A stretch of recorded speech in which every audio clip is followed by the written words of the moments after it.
प्यारे बच्चों, पिछले लेक्चर में हमने विभिन्न प्रकार की संख्याओं के बारे में पढ़ा था कि हमने ये पढ़ा था कि प्राकृत संख्याएं या नेचुरल नंबर्स क्या होते हैं। जो गिनती वाली संख्याएं हैं 1, 2, 3, 4, 5 आदि, ये संख्याएं प्राकृत संख्याएं कहलाती हैं। और प्राकृत संख्याओं के समूह में यदि हम 0 और मिला दें तो ये पूर्ण संख्याएं कहलाती है या होल नंबर्स कहलाती हैं। और हमने ये देखा था कि सभी प्राकृत संख्याएं वो पूर्ण संख्याएं हैं, लेकिन सभी पूर्ण संख्याएं प्राकृत संख्याएं नहीं हैं। अब यदि पूर्ण संख्याओं के समूह में प्राकृत संख्याओं का ऋणात्मक और मिला दें तो संख्याओं का ये समूह जो है पूर्णांक कहलाता है।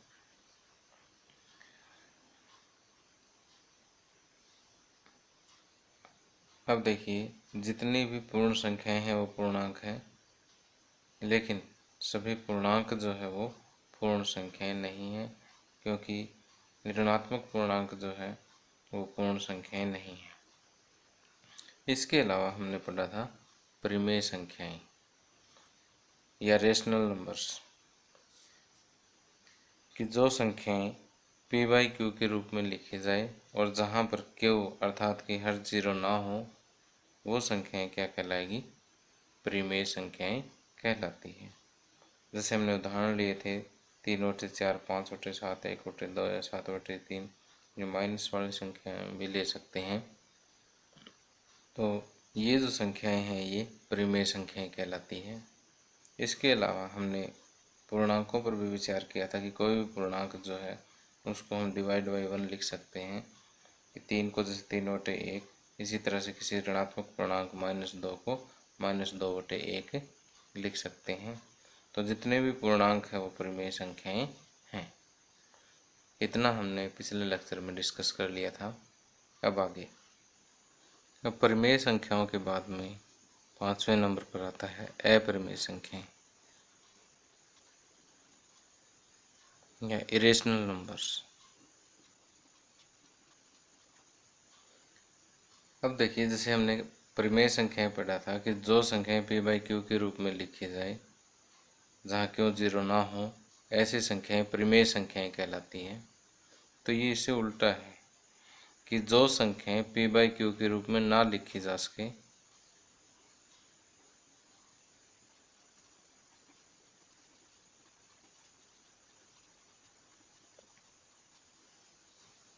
जहाँ q is not equal to 0 तथा p और q पूर्णांक हो।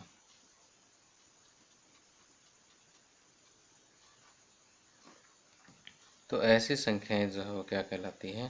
अपरिमेय संख्याएं कहलाती हैं। जैसे वर्गमूल 2, वर्गमूल 3 और पाई आदि ऐसी संख्याएं हैं जो p/q के रूप में नहीं लिखी जा सकती। अब अपरिमेय संख्याओं के बारे में ज़्यादा डिटेल से हम अगले लेक्चर में डिस्कस करेंगे। अभी हम इतना ही जानते हैं कि जो संख्याएं p/q के रूप में ना लिखी जा सके, जहाँ p और q पूर्णांक और q is not equal to 0 हो, ऐसी संख्याएं अपरिमेय संख्याएं कहलाती हैं। अब देखिए कि परिमेय और अपरिमेय संख्याओं का समूह, परिमेय और अपरिमेय संख्याओं का जो समूह है वह वास्तविक संख्याएं कहलाता है। वास्तविक संख्याएं या रियल नंबर्स। वास्तविक संख्याएं या रियल नंबर्स क्या होता है? परिमेय संख्याएं और अपरिमेय संख्याओं का जो समूह है ये वास्तविक संख्याएं कहलाता है। इसका मतलब कि जितनी भी परिमेय संख्याएं हैं वो वास्तविक संख्याएं हैं, जितनी भी अपरिमेय संख्याएं हैं वो वास्तविक संख्याएं हैं, लेकिन सभी वास्तविक परिमेय नहीं है और सभी वास्तविक अपरिमेय नहीं है, क्योंकि जो संख्याएं परिमेय है वो अपरिमेय नहीं है और जो अपरिमेय है वो परिमेय नहीं है। अब हम डिस्कस करेंगे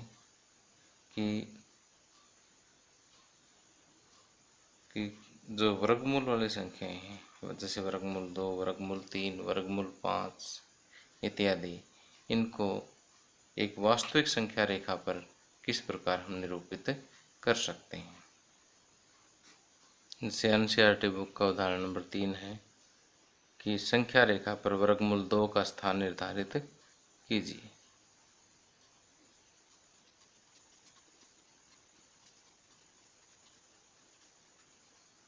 या संख्या रेखा पर वर्गमूल 2 को निरूपित कीजिए। अब देखिए, वास्तव में अगर हम वर्गमूल 2 की वैल्यू पर विचार करें तो इसके वैल्यू होते 1.414 और ये आगे तक चलती रहती है, नहीं तो रिपीट होती है और नहीं कहीं टर्मिनेट होती है। तो इसको नहीं हम p/q के रूप में लिख सकते हैं क्योंकि अप्रमेय संख्या है। तो ऐसी संख्याओं को अभी हम संख्या रेखा पर निरूपित करना सीखेंगे।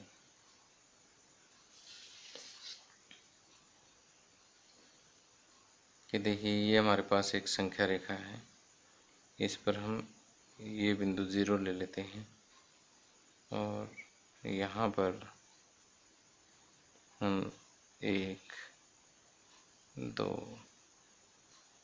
3 आदि इकाइयाँ ले लेते हैं कि 1, 2, 3।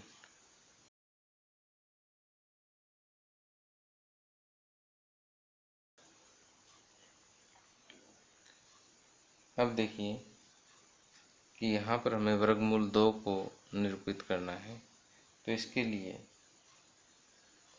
मैं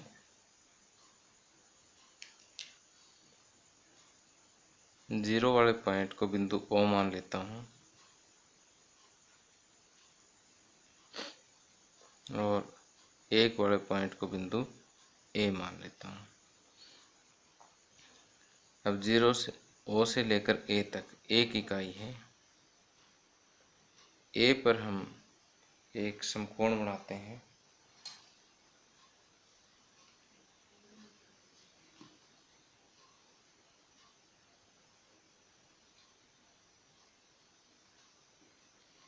चांदे की सहायता से हम एक समकोण बनाएंगे।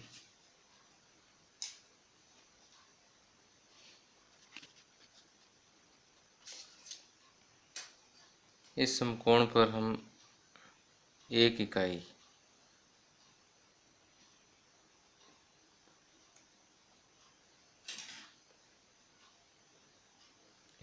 इसकी समकोण की लंबाई लेंगे।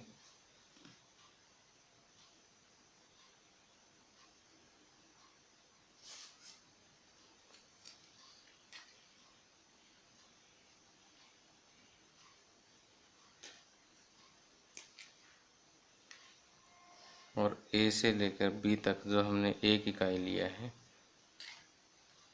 जहाँ तक एक इकाई पूरा होता है उस बिंदु को हम बिंदु B का नाम देते हैं। अब O और B को मिलाते हैं।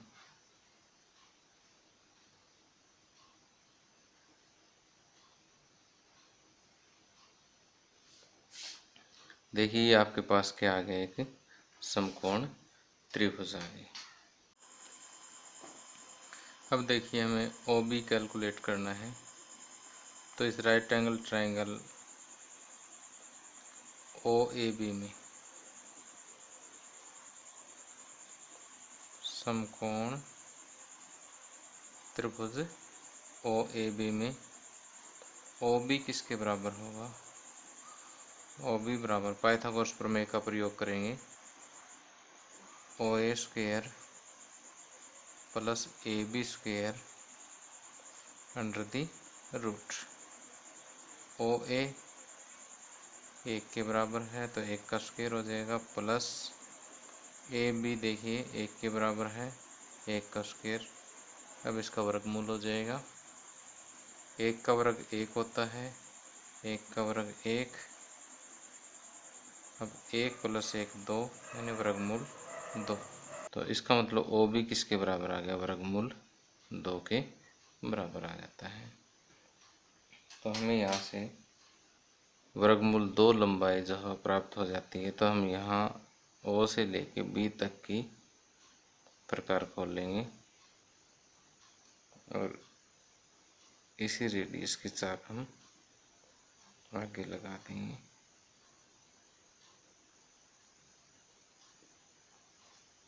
तो देखिए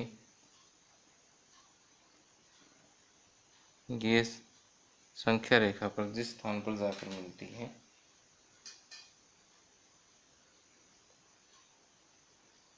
हमने यहाँ से यहाँ तक प्रकार खोली और ये चाप जो है इस तरह से लगाई और ये यहाँ पर इस बिंदु पर आकर मिली और ये बिंदु, इसको हम P का नाम देते हैं और ये बिंदु P जो है ये संख्या रेखा पर वर्गमूल 2 को रिप्रेजेंट करता है, प्रदर्शित करता है। तो देखिए चित्र आपको अच्छी तरह से बनाना आ गया। एक बार फिर से रिपीट कर देता हूँ कि पहले 0 को बिंदु O लीजिए और 1 इकाई लंबाई लीजिए। जहाँ तक 1 इकाई पूरी होती है उस बिंदु का नाम A दीजिए। अब A पर एक समकोण, इकाई लंबाई का एक समकोण बनाइए, OB को मिलाएं। अब OB जो है हमने कैलकुलेट करके देखा किसके बराबर, वर्गमूल 2 के बराबर। अब वर्गमूल 2 के बराबर प्रकार खोल ली और एक चाप जो है संख्या रेखा पर लगाई, तो एक बिंदु P पर आकर के चाप मिलती है। बिंदु P जो है वो वर्गमूल 2 को रिप्रेजेंट करता है।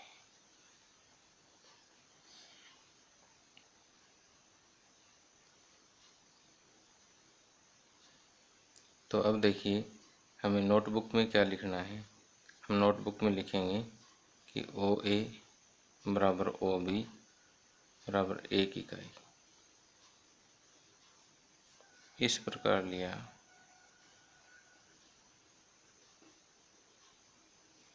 कि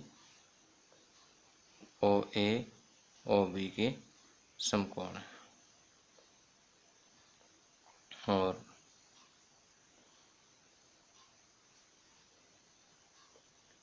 इसलिए समकोण त्रिभुज ABC में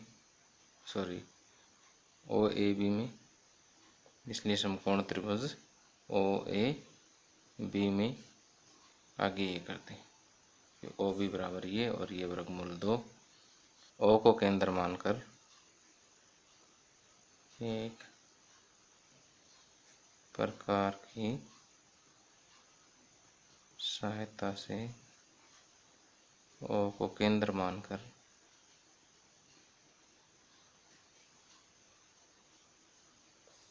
OB के बराबर त्रिज्या लेकर एक चाप खींचिए।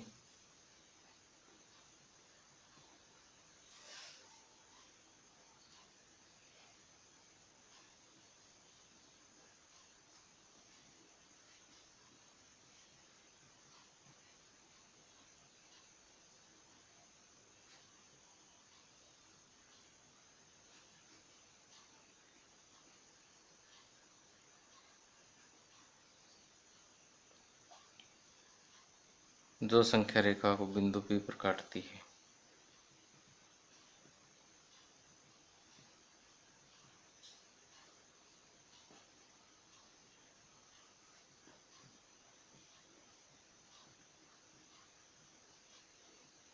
बिंदु P वर्गमूल 2 को निरूपित करता है। बिंदु P संख्या रेखा पर वर्गमूल 2 को निरूपित करता है।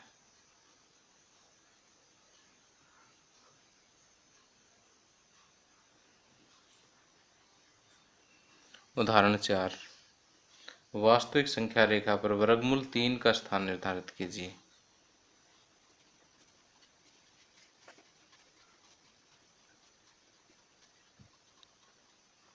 वास्तविक संख्या रेखा पर वर्गमूल 3 का स्थान निर्धारित करने के लिए पहले हमें पिछले क्वेश्चन की तरह से ही स्टार्ट करना होगा। एक वास्तविक संख्या रेखा लेते हैं 0।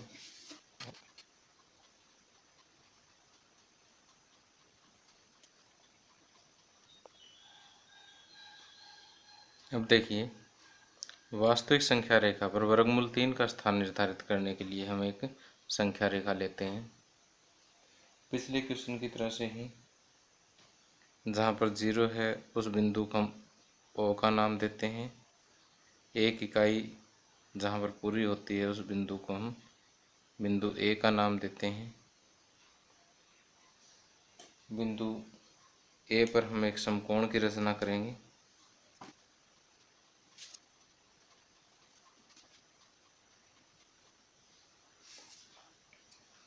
इस समकोण की ऊंचाई भी हम 1 इकाई ही लेंगे।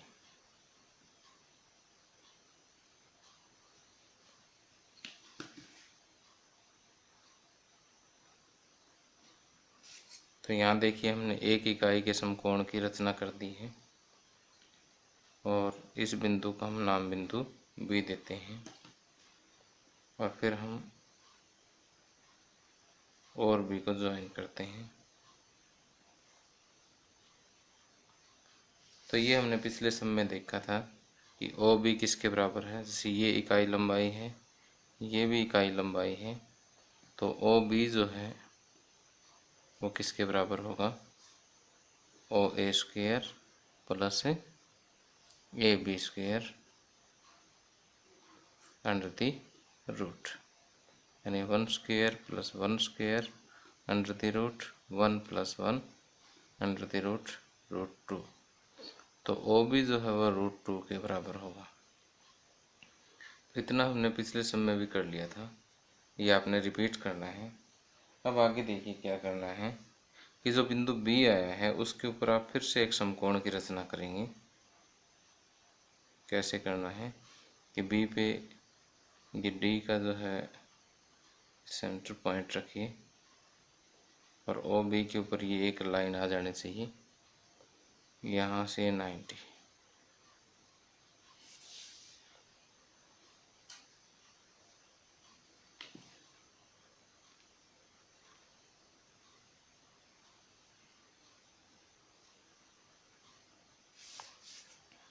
इसकी भी लंबाई जो हम 1 इकाई लेंगे और जहाँ पर 1 इकाई पूरी होती है उसे हम बिंदु C का नाम दे देते हैं।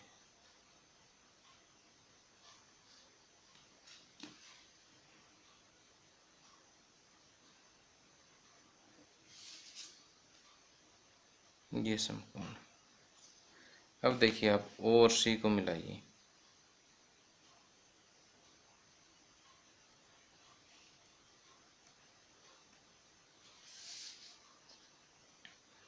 अब देखिए, हमें एक और समकोण त्रिभुज OBC प्राप्त हो गई है। ये कौन सी त्रिभुज थी, OAB। तो त्रिभुज OAB में हमने ये वाली कैलकुलेशन की थी। अब त्रिभुज OBC में समकोण त्रिभुज OBC में क्या है, हमें OC ज्ञात करना है। OC किसके बराबर है, OB square plus BC square under the root. OB कितना है, रूट टू का स्क्वायर प्लस BC अभी हमने 1 इकाई लिया था तो 1 का स्क्वायर। अब देखिए, रूट 2 का स्क्वायर 2 होता है और 1 का स्क्वायर 1, 2 प्लस 1 3 और अंडर दी रूट। तो O से लेकर C तक जो लंबाई है वो किसके बराबर है, वर्गमूल 3 के बराबर है। अब हम क्या करेंगे, एक प्रकार की सहायता से O को केंद्र मानकर OC के बराबर त्रिज्या लेकर के हम एक चाप खींचेंगे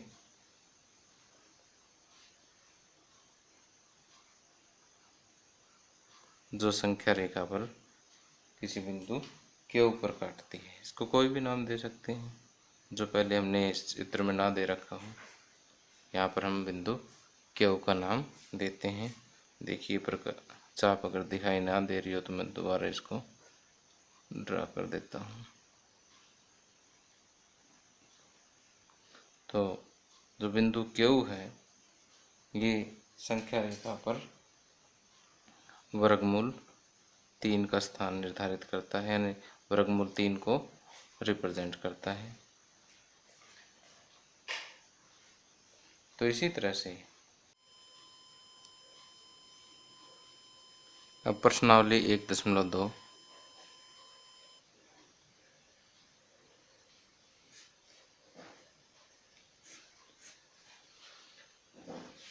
अब प्रश्नावली 1.2 का पहले हम थर्ड क्वेश्चन डिस्कस करते हैं। फर्स्ट और सेकंड क्वेश्चन हम बाद में डिस्कस करेंगे, क्योंकि ये थर्ड और फोर्थ एग्जाम्पल जैसा ही है।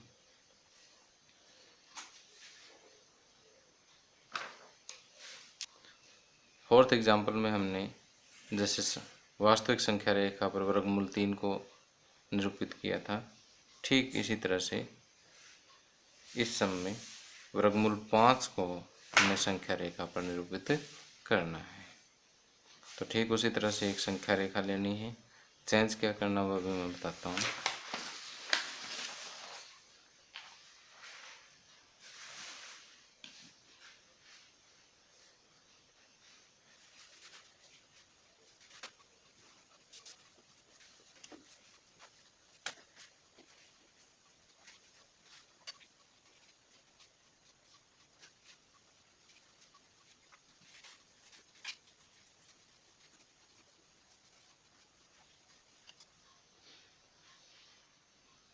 अब देखिए कि वर्गमूल 5 जो है वो हम किस तरह से प्राप्त कर सकते हैं। 2 का वर्ग प्लस 1 का वर्ग अंडर दी रूट, कि 2 का वर्ग हो गया 4 और 1 का वर्ग 1। तो इस तरह से हम वर्गमूल 5 जो प्राप्त कर सकते हैं। तो हमें समकोण त्रिभुज की एक भुजा 2 इकाई लेनी होगी और जो लंब है वो 1 इकाई लेना होगा। तो हम संख्या रेखा पर जहाँ 0 है उस बिंदु को ओ रिप्रेजेंट कर देते हैं। जहाँ पर 2 इकाई पूरी होती है उसको हम बिंदु ए लेते हैं। बिंदु ए पर एक समकोण बनाएंगे।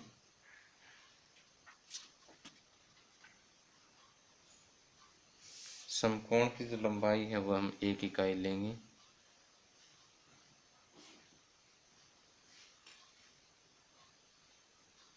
एक इकाई जहाँ पर पूरी हो जाती है उस बिंदु को हम बिंदु बी का नाम देंगे।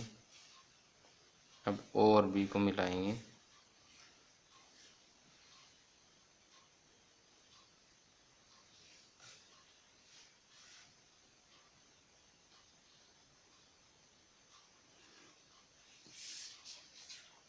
अब देखिए कि इस समकोण त्रिभुज ओ ए बी में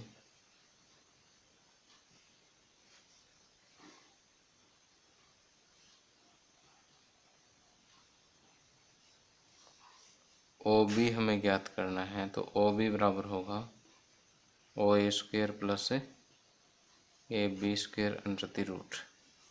ओ ए है 2 इकाई तो 2 का स्क्वेयर प्लस ए बी है 1 तो 1 का स्क्वेयर, 2 का स्क्वेयर 4 प्लस 1 वर्गमूल 5। तो ये वर्गमूल 5 आ गया। अब हम क्या करेंगे कि ओ को केंद्र मानकर ओ बी के बराबर त्रिज्या लेके हम एक चाप खींचेंगे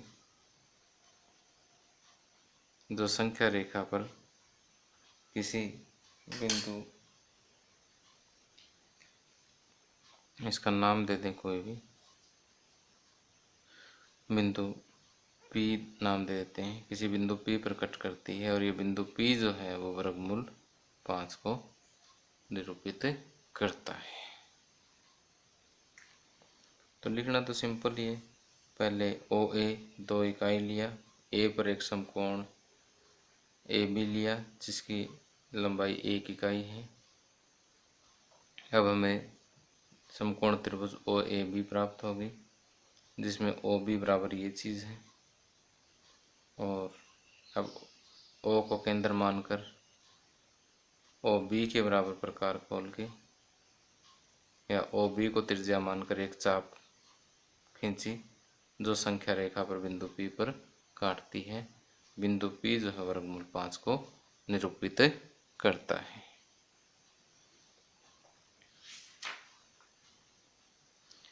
अब इसी के अंदर एक एक्टिविटी है कि वर्गमूल सर्पिल की रचना। वर्गमूल सर्पिल में देखिए और कुछ नहीं करना आपने,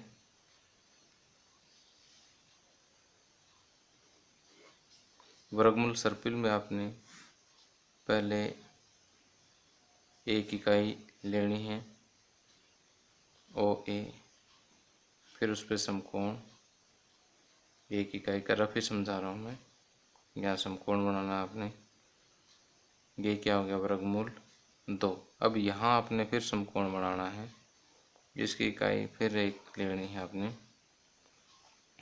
और ये बी हो गया, ये सी हो गया,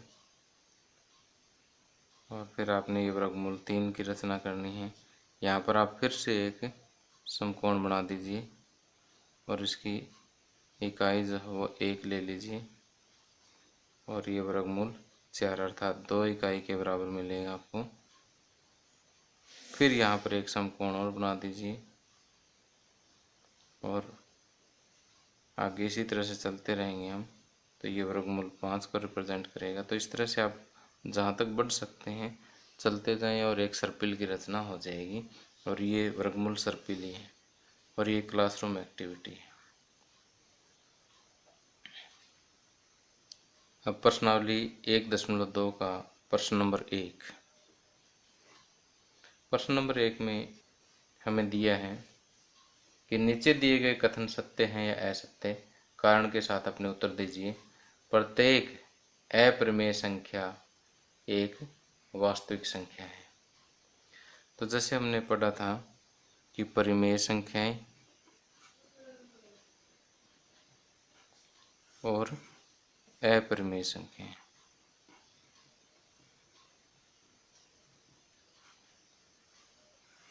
ये दोनों मिलकर के क्या बनाती हैं वास्तविक संख्याएं।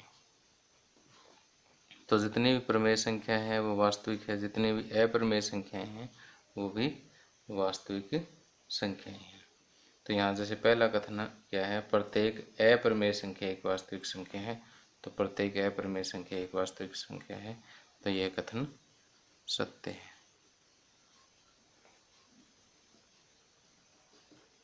सेकंड देखिए,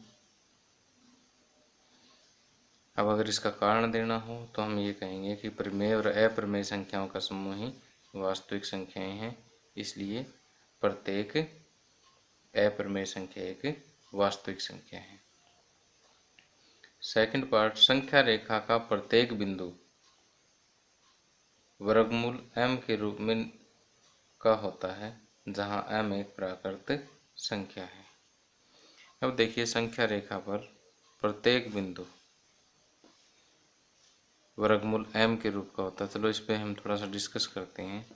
0, 1, 2, 3। अब देखिए 1 को देखें तो ये वर्ग 1 का वर्गमूल होता है, 2 को देखें तो वर्ग 4 का वर्गमूल होता है, 9 को देखें तो 3 को देखें तो वर्गमूल 9 के बराबर होता है। तो इस साइड अगर हम देखें तो लगता है कि जैसे ये कथन सत्य हो कि वर्गमूल के हर एक बिंदु जो है वर्गमूल m के रूप का होता है। लेकिन 0 को अगर हम देखें तो 0 तो 0 का वर्गमूल ही है, और m यहाँ पे क्या दे रखा है कि प्राकृत संख्या दे रखा है। तो 0 तो प्राकृत संख्या नहीं है क्योंकि प्राकृत संख्या तो 1 से स्टार्ट होती है। तो इसी तरह से अगर हम -1 की बात करें तो -1 भी किसी प्राकृत संख्या का वर्गमूल नहीं हो सकता। तो हम ये कहेंगे यह कथन असत्य है, क्योंकि 0, -1, -2 आदि किसी प्राकृत संख्या का वर्गमूल नहीं हो सकते।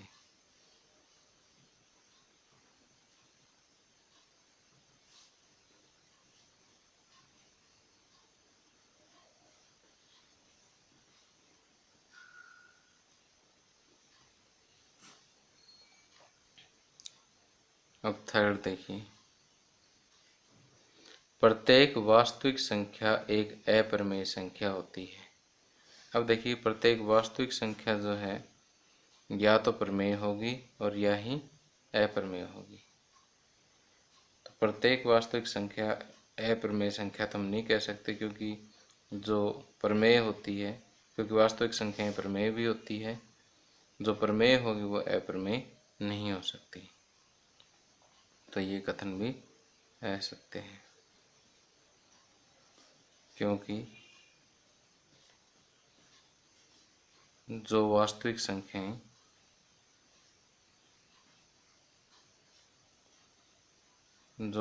संख्या परिमेय होगी वह अप्रमेय नहीं हो सकती।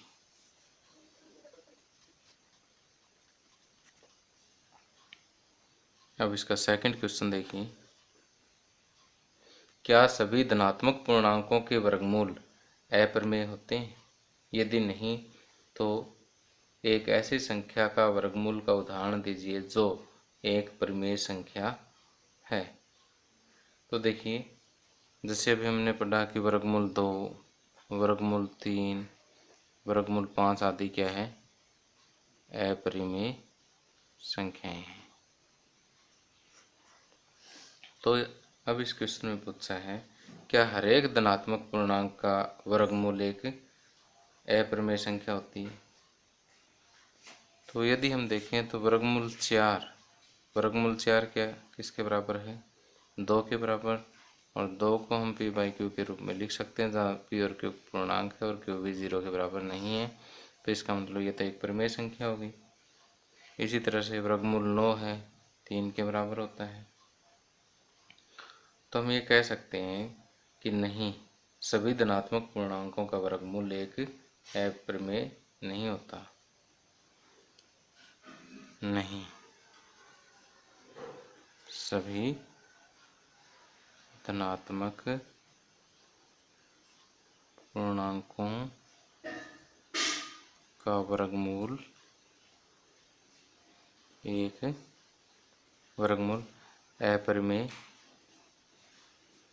नहीं हो सकता।